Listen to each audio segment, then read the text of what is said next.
Just recently, we did an episode of reviewing all of the Christmas beers, and I say all in quotes because at the time, I called it all because it was all of the beers that were available at my local liquor store, or so I thought. I did that video, and a lot of people called me out for not getting all of the beers. Well, I was back at the liquor store today, picking up stuff for an episode I just shot, so we're getting into the weeds here. And I noticed, I did a little count, did a little bit of looking, that there were 14 more beers that I hadn't done on the episode. We had already done 13. This is now more beers than the previous one, and it's a bunch of the ones that people were asking me to get in here. So let's do it. Let's do Christmas Beers Part 2. Oh yeah, a little note about glassware. I only have 2 of these Toe Destroyer mugs left. Some people didn't like that I didn't have the right glassware last time. Guess what? I'm not going to have it again. I don't think it makes that much of a difference. Let's grab a beer at complete random from the chiller. And here is it. It's Southern Tier again, Old Man Winter. We didn't do this one last time, so... Oh, and about the dump, right? Because I was commenting that I had friends who told me you got to do the dump. It's because, like, stuff in bottles is overcarbed compared to if it was on a draft, and also because, like, all of that would go in your stomach, and if you're looking to have a couple of beers, maybe you want to get it out of the beer before you drink it. Personally, the beers that I have most enjoyed have been cask ales, which are carbonated by a natural process, you know, and they're passed on a beer engine, which has to be hand pumped and stuff like that because there's no pressurization to move them around, and they're basically flat. This is the room temperature flat beers of England that you hear so many people making fun of. So this is Southern Tier's Old Man Winter. It's a little hoppy, a little tart. I don't get any Christmassy vibes on that. They say it's a winter ale. Is it an IPA or? Well, I will say this, the last Southern Tier was a genuine Christmas beer, and it was so packed with like flavorants that it seemed ridiculous. This doesn't have that, but it just kind of reads as like a nut brown. It's fine. It's got some malty, sweet, rounder notes in the front there that I actually quite enjoy. They're not super hoppy. I don't really like hoppy beers at all. I think for most of you, you're gonna like this beer. It doesn't rock the Christmas vibes though. It is seasonal, it's Old Man Winter. I get it, it's a winter ale. Not really the same thing as a Christmas beer. It's good. It's a fine beer. Let's get to that next beer. What do we got here? This is Saranac's Snow Cloud IPA. Pop that bad boy. That looks a little cloudy. That looks a little unfiltered. It reminds me of something like a wheat beer, but I don't think it is. Just visually, reminds me of like an Allagash White. That's bitter. That is hoppy. Yeah, there's a finishing note there I'm not in love with. It's a little astringent, a little piney. Is it piney? A little tart, lemony. I actually kind of like this. It's super hoppy by comparison to even the last one. But it's not like this malted down here plus hops. It's kind of all in that bright space, that ha. And it ends up just kind of reading like a dry lemonade. Something that's real tart and lemony that doesn't have much sweetness in it at all. Again, I think it's just a winter beer. It's not really a Christmas beer. Don't worry, there's some legit Christmas beers coming. I'm just grabbing these at random. Yeah, I don't know. It's fine if you're looking for a winter IPA. Not necessarily for me. Not what I'm looking for. Not what I'm after in my hunt for Christmas beers. I'm excited though. It's just like making as much noise as I possibly can. This is Delirium's Noel. It's a Belgian ale. I typically really like the Belgian ales. This is their Christmas holiday offering. I feel like I'm gonna put this one into a kind of a fancier goblet here. I feel like these guys, what are they? They go in a chalice or something, right? I don't care. I think that's the appropriate glass. I'm sure of it, in fact. Gorgeous. I love that. That color is beautiful in there to me. That is thick. It has real texture. If I was looking at a cocktail, I would say that's got to be proteins, and maybe it is. That's what I'm after. Oh, I could chew on that. I love that. Creamy, thick, like not like milk, but like it has that kind of a flavor. Like it's got that thick-bodied flavor, you know? It's warm and malty. I'm getting notes of like brown sugar and caramel. Just the smallest amount of like nutty bitterness. I really like Belgian ales. One of my favorites is, I don't know if they're Belgian, that Dumond or whatever, that one from Quebec. I like that one. What's that other company? I know I love their beers. None of them were really technically Christmas beers, although I did want to buy some of them. I'll put the text up because I don't remember the name of it. I was like, ooh, I want to buy those, but it's a heavy beer. That is definitely a nap time beer. That is a put your cozy robe on, put your feet up by the fire, and read A Christmas Carol to the family. I love that. That's an excellent beer. Thank you for recommending this one to me. Belgian Ale, Delirium, Noel, since 1654. Wow, damn. Whew. Well, I'll tell you right now, that's going into the winner's circle. That's fantastic. I generally am a fan of Samuel Smith's. I forget why. Some English people said they couldn't believe that we had this over here, and that also Sam Smith is a crazy person, or whoever it is that owns this company. But this is their winter ale. Tells me to brewed at Yorkshire's oldest brewery in Yorkshire, and then it's a blessing of your heart you brew good ale. That's not a porter, right? No, it's an ale. Labels out! Labels out, Finkel. Ugh. Is there something in my mug? Maybe. There's something wrong with this mug. This mug is no... Whoa, we gotta wash that better. That's not right. Ugh. We're just gonna go from the bottle. Sorry. That was weird. Probably dish soap or something. Oh, I love that too. Just good beer. Not too bitter, not too malty, not too sweet, not too much of anything. Rounded out, mellow, malty goodness. It kind of reminds me of those Scotch ales that I like from Bell's. Distantly, but kind of. Chocolatey, like dark chocolate. Bitter chocolate. I really enjoy that, which is crazy because like I wouldn't know the color of it except that we just poured it. It's a much lighter color than I would expect a beer like that to taste. Yeah, that's a good way to say that. I got there. It's a much lighter color than I would expect a beer that tastes like that to be. We're back to Troegs. Oh, this is the Mad Elf. Okay, so the last one we had, I'm gonna grab the other one because I have both.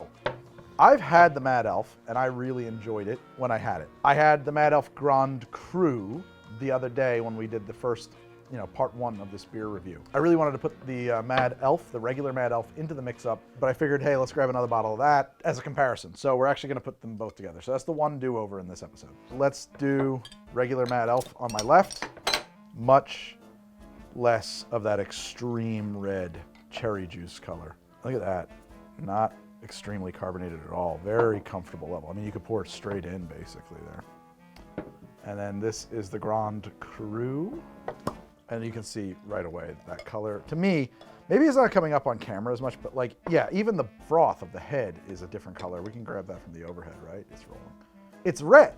Like, it's totally different. It's just absolutely cherry red. Let's do the Grand Cru, because in a weird way, that's my baseline. That's what I had last time. Frickin' tart cherry juice, like I said. Cherry juice, like cherry juice. Let's try the regular Mad Elf.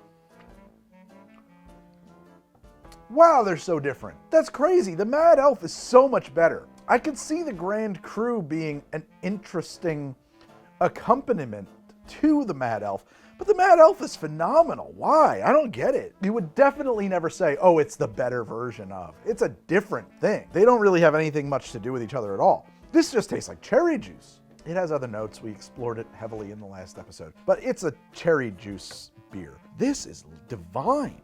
Very subtle cherry. Honestly, I don't know that I would read it as cherry, except that I just had the cherry juice one, and I have some awareness that there's probably some relationship between the two. Warm, mellow nuttiness and cherry. This is like a maraschino-based kind of thing, and this is like cherry hearing, which is just cherry juice that's been like kind of sweetened. I hate to use the word aggressive, because it's not an aggressive beer, but it is aggressively cherry flavored and tart.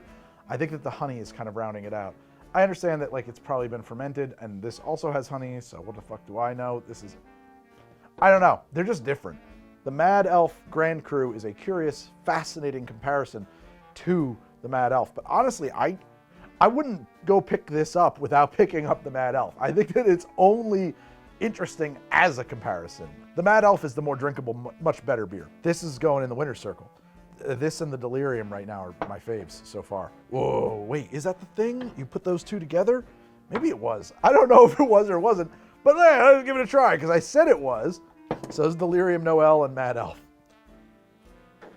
I mean, it's not wrong. I don't know if that's what people in the comments were telling me.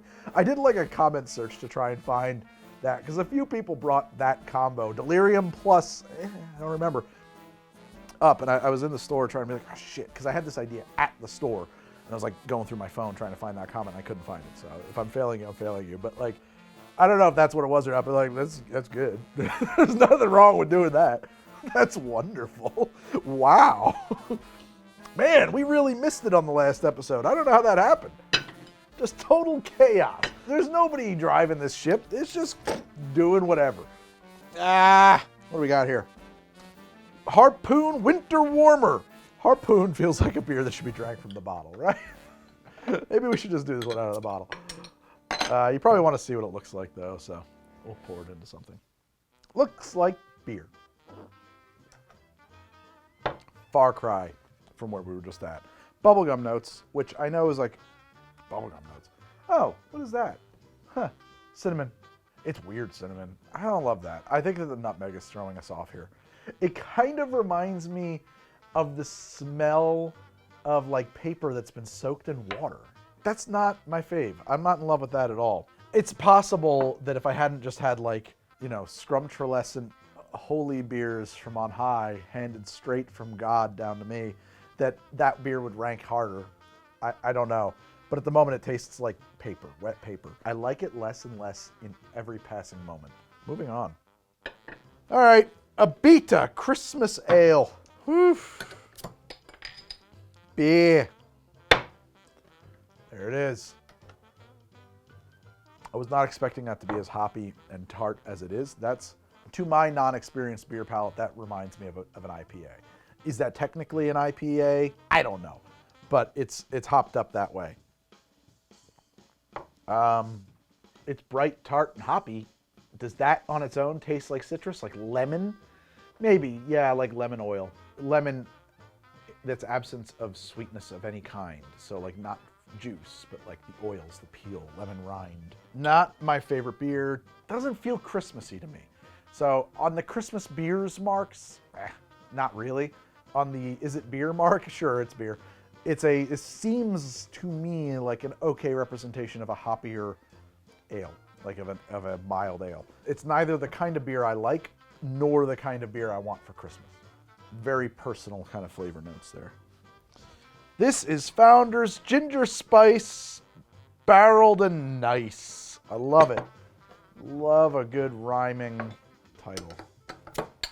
Go, beer, go. Froth it out, bro. I did really heavily wash the mugs again, so hopefully this one doesn't have that problem anymore. Let's find out. If it does, I still have some in the bottle. So. Wow, that is... Oh, God. Too much, Founders. Whoa. That's too much Christmas spice. I am not into that. Oh, shit, no. Dude, you made a beer that tastes like a ginger snap cookie. If you want a beer that tastes exactly like a ginger snap cookie, have at ye merry gentlemen. I don't. I never wanted such a beer. What's going on there? Oh, that's weird. Oh, shit, there's like stuff in that beer. Wow. I thought my glass was dirty, but no way. There are like things in the beer. I don't mind some Christmas spice. In fact, I really like the Mad Elf because it's subtle in that way. Honestly, what I'm looking for is that British pub style beer. And maybe I'm wrong. Maybe I'm misspeaking because I don't know my beer shit. I want something that feels like some of those cask ales I had when I was over there. It's too loud. It's kind of jarring. I don't like that. Kudos for doing it. Like, I'm sure somebody wants that, and you really went all the way there. It's just a lot. It's just a lot. Next, so I saw this near the Christmas beers. It's called Sweet Baby Jesus, and I asked my beer friend, hey, is that a Christmas beer? Because I hope so. That's a great name for a Christmas beer. He wasn't very sure. He said, but do it anyway. And I said, okay. He's like, no, I don't think so, but why not? So let's do that. Dark. Well, look at how much it's growing. Ooh, lots of life in that, to me. That's not going anywhere. So it's a porter. I'm gonna have to chew my way through this. Oh my God, that's chocolatey. That's like taking an 80 or 90% cacao chocolate bar, just bitter chocolate and chewing it up. Oh my God. I like that. I like that a lot. It's so chocolatey. Okay, they're saying it's a chocolate peanut butter porter. I'm not getting any peanut butter. Are they literally adding chocolate to it, or are they just getting chocolate out of it? Oh no, it's a porter with natural flavors. So yeah, they just probably added chocolate to it. I like the profile. I like where we're at. I like a darker chocolate kind of beer more than a hoppy beer, more than that ginger snap beer for sure. And I like a porter. This is my kind of beer. I kind of wish it was, now that I've read natural flavors, that they're just like squirting essential oils in there. I'm like, kind of ruins the mystique a little bit, which is lame of me, honestly, but I'm impressed. I like it. Not much hops, chocolatey, not stouty, portery, but it doesn't have a creaminess to it that I sometimes associate with those beers, which I think is a different, it's like a subcategory specifically of either a stout or a porter. Next beer. This is Everything Naughty by Ommegang. Let's see what's up with Everything Naughty. That's how I like to keep it at my house. Everything Naughty. Oh, it's light. It says blonde, so. Whew, 9.5. White chocolate imperial blonde stout. I didn't even know blonde stouts were a thing. Not a beer guy. Here we go. Oh, I got a step. That's a lot of vanilla. Big vanilla. I got to recalibrate because that's so weird compared to what we just had. I don't know how useful my tasting notes are going to be on this one. I feel like I might be thrown a bit by this. It tastes kind of fake. It's a little too loud. It feels like beer with flavors added. So, I mean, I'm sure that's what it is. I'm getting vanilla, but I could see how you would call that white chocolate. Am I tasting like cocoa butter? I don't know that I could place the flavor of cocoa butter specifically. That's what white chocolate is. It's cocoa butter without the cacao, without the cocoa, without the, I don't know. It's some, I forget how that works out. It definitely is a departure from your run-of-the-mill beer. So if you're looking for something a bit different with a Christmas beer, this is a bit different. I'm not in love with this. There is another flavor association that's just like at the tip of my tongue, and I can't quite connect it. Bananas, that's what it is. There's like a banana-y note in there. Finally, I got it. I don't want banana beer. And yeah, that is very banana-y. Fucking 4 more to go. Long Trail Hibernator, a Vermont classic. Not specifically Christmas, but definitely a winter beer. Boo! Oh. Here we go. I kind of like that. That feels like real beer. It's not like overly flavored. It is refreshing. It's kind of bright, not overly hopped, but actually just kind of, I like this one a lot, actually. It's just like a straight beer. I like that. Yeah, I got no notes, man. I like that one quite a bit. Bright-ish. Feels crisp, kind of fresh, lightly hopped, rounded out, not overly malty, not overly sweet, not overly heavy, not overly anything. It's just like really well balanced. And I think that there are a lot of subtle notes in there that my inexperienced beer palate is having a hard time picking out. You know, that's the thing. People have asked me a couple times like, oh wow, how do you taste those things? And I will tell you a piece of advice I got when I first started the show. First off, if you go back to like the first 6 episodes, there's no real tasting notes. I'm not breaking down what things taste like. Someone said you should do that, and I said I should do that, and I don't know how. I don't have that qualification. So I started looking into it, and I read somewhere, or somebody said to me, go listen to classical music. Go get like Beethoven, a symphony or whatever, big orchestra, and pick one instrument and try to listen to and follow that instrument through the song. And I did that, and I did that quite a bit. And I would do the same song with different instruments. And I'm gonna tell you what, that will build pathways in your brain that will unlock that ability to pull flavors apart. I swear to you it will. It was a life-changing experience. Try it, and it's gonna change things for you, I promise. And now that I'm saying that out loud, I think I often relate things to being bassy or trebly or this instrument or that or high or low. I think that's probably why, because I learned how to taste stuff by listening to music. Look into memory palacing. I forget what book it was. I read a book. I'll put the text up here. That taught you how to memory palace, and it was all about like learning those techniques. You can trick your brain into doing things by making your brain do a different thing. Crazy. Very fucking crazy. And it really actually works. So I'm telling you, you may think you have no talent, but if you do the music trick, I bet you can at least start to develop the skill for the tasting. 3 more beers. 3 more beers. Oh boy. I know people called this one out. St. Bernardus Christmas Ale. Who is that guy? I'm just realizing now, there's a dude on that glass, and I don't know. Oh, he's like a monk. Oh, maybe that is St. Bernardus. Maybe that's a real person. So there's a picture here of it in a chalice. This snifter is as good as it's going to get for me. I feel like people brought this one up. Maybe I'm misremembering. It's definitely a Christmas beer. It's St. Bernardus. Okay, here we go. I like that. I like that. That has some, it's remarkable that I like that as much as I do because that has some really aggressive notes. The runts that are bananas, that kind of fake flavor, it's like that plus coffee? Yeah, that and coffee. I like that, which is weird because that's not my favorite flavor, the banana runts, but I'm enjoying this. Beyond that one very loud banana runts flavor profile, it just got this mellow, malty brownness to it that I just kind of want to float in. It's just like just a sleepy, warm, cozy blanket to be wrapped in. What a lovely little beer. And yes,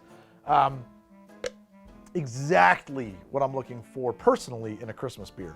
Not a bunch of loud, juiced up artificial Christmas flavors, but a beer to drink during the Christmas season.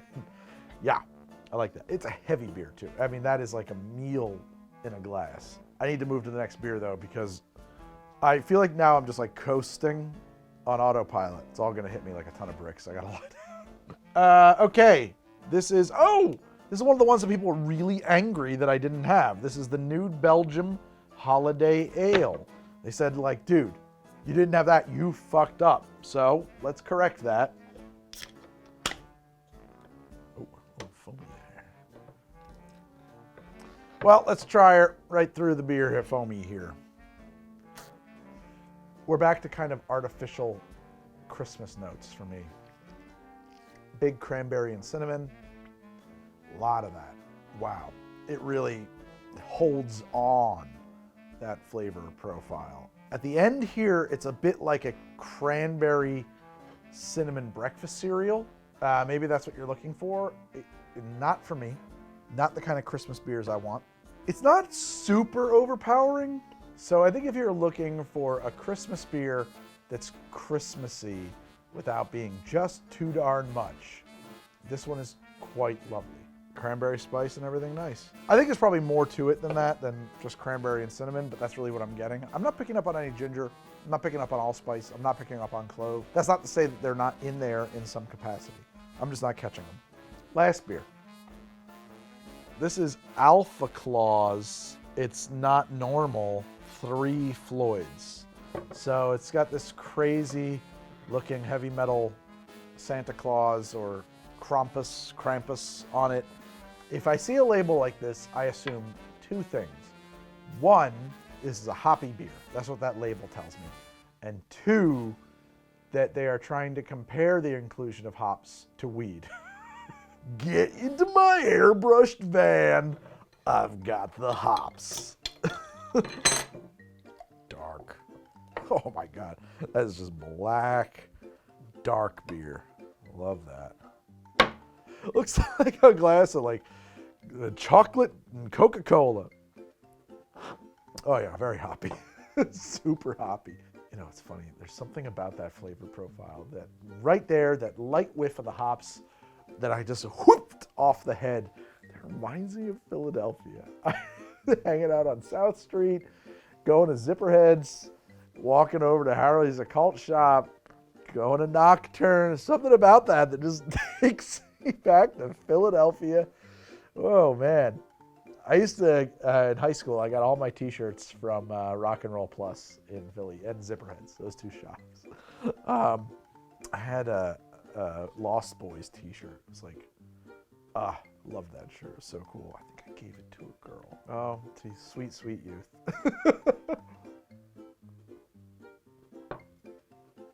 I kind of like it. I think it would give me a headache. I don't think it's going to make me feel very good. But there's something, first off, the nostalgia factor of I don't know what's happening here, huge points. Making me feel like I'm 17 again. So you win. I don't know why, because I didn't drink beer when I was 17. There's something, clove cigarettes? I don't know. There's something in there that's really taking me back. But I was going to say is that there's something very vegetal, bright, and refreshing about the hops here. Even though it's big hops, I don't feel really overpowered by it. I don't feel my mouth closing in like I just ate like a sour persimmon or something, you know? I don't feel like that happening at all. And also I'm getting some very strong dark chocolate notes. There is something in that is big hops without overpowering me, which is saying quite a bit because I get overpowered by hops easily. I don't know why. I like that. And everything about it is the kind of beer that I shouldn't like. Figure that one out. Guys, I hope now we've done... Oh, no, we haven't. We haven't done all the Christmas beers because the most common Christmas beer of all is, I think, Sam Adams Christmas beer. I did not see that at my liquor store. However, I've had the Sam Adams Christmas beer before, and I had it more recently before because I had a bottle of it at my friend's kid's birthday party like a week ago. It's fine. There's my review. Now we've covered all the Christmas beers. So yeah, between this and the other one, I guess 27 Christmas beers. Thank you so much for watching. If you like the show, like and subscribe. Hey, if you want to hang out with me and like help me figure out what to make next week, I got a Discord that is for patrons only on my Patreon. You'll find a link down here. You'll find it up here in the corner. If you want to support the show, I would be ever so appreciative. There's a lot of stuff going on there. There's behind the scenes content. There's peeks into my personal life. We hang out on a Discord. I get too personal. I brainstorm ideas with the audience, with the fans, with the patrons in there. They make the show possible. So thank you all so much for enjoying this show and supporting it. And if you have not been around here, if you're new to the show, man, I have made so many episodes of this show. We've been doing this for so long. So I'm going to put a couple more up here. Check them out. Thank you so much. And I'll see you next time on another episode of HTD. Good night, good luck, and I love you.